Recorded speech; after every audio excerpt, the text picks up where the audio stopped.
بسم الله الرحمن الرحیم. السلام علیکم ورحمۃ اللہ وبرکاتہ. قدرمنو کتونکو زبور اتلیم او تاسو ګورئ وای صاحب سواد چراغ. قدرمنو کتونکو تحصیل مټه علاقه ده سولاتن به تاسو اورېدلی وي چې د ښایستونو د رنګونو ډکه سیمه ده.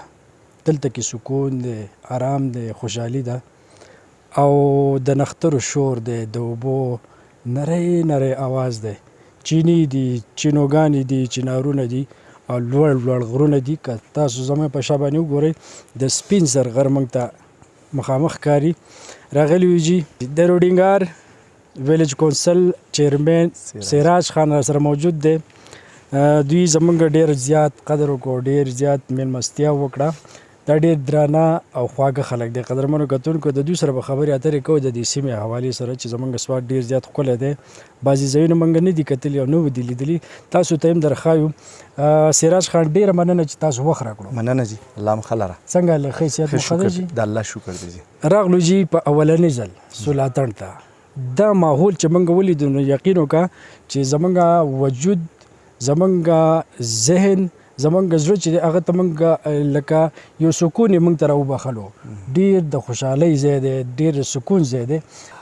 بسم الله الرحمن الرحیم جي. ډېره مننه کوم تاسو چې زموږ علاقې ته راغلی، زموږ د علاقې مسایل خلکو ته په ګوته کوئ او بیا هغه مسایل مخې ته وړئ چې په هغې کار وشي. زه به تاسو ته ووایم، زه پخپله د ویلیج کونسل منتخب چیرمین یم او زما چې کوم اوس موجوده حکومت دی پی ټي آی، زما پخپله هم د دې سره تعلق دی.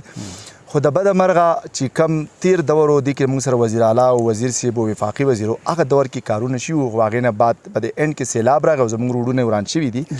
موجوده چې کم ایم پی ای ایم این ای دي نو حکومت په مرکز کې د بلې پارټۍ دی او دلته چې صوبایي کوم حکومت دی نو خان صاحب په جیل کې دی او مطلب هغې په هغه ستونزو باندې اخته دي او د بدقسمتۍ نه زما علاقه چې ده هغې روډونو ته او دې ته پاملرنه هم نشته. او موږ دا ایشو بار بار چوته کړي دی، په میډیا هم چوته کړي ده، باقاعده د دې لپاره موږ سټرایکس هم کړي، جلسې جلوسونه هم کړي، خو هغه شانتې پاملرنه ورته هغې نه ده کړې کومه چې پکار ده او کومه چې زما د دې علاقې ضرورت دی. صحیح ده. دلته کې ځنګلونه چې دي که موږ وګورو قدرمنو کتونکو نو ګیر چاپېره دنګې لوړې ونې دي.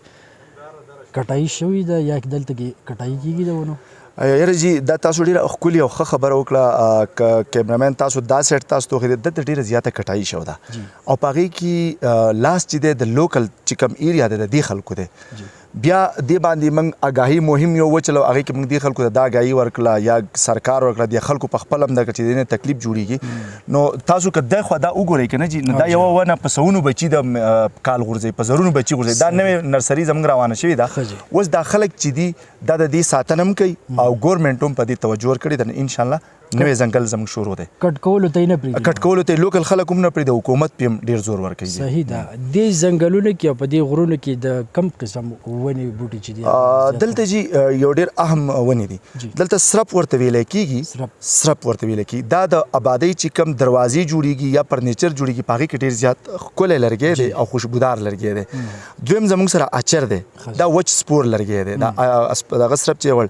بله موږ سره منګزۍ ده او څلورم زموږ سره نختر دی او پنځم زموږ سره چې کم دلته د کویلې د لرګي په شان سوانه کوي بنج ورته موږ وایو هغه دی. دا ځنګلي دغه دي او دا پر ایورګرین دي. دا سال کالو سر چې دا شنه دې ایریا کې چې دی جي د موسم په وجه دلته یو فصل کېږي. د سولاتن خبره کومه، دلته جوار کېږي او آلو کېږي.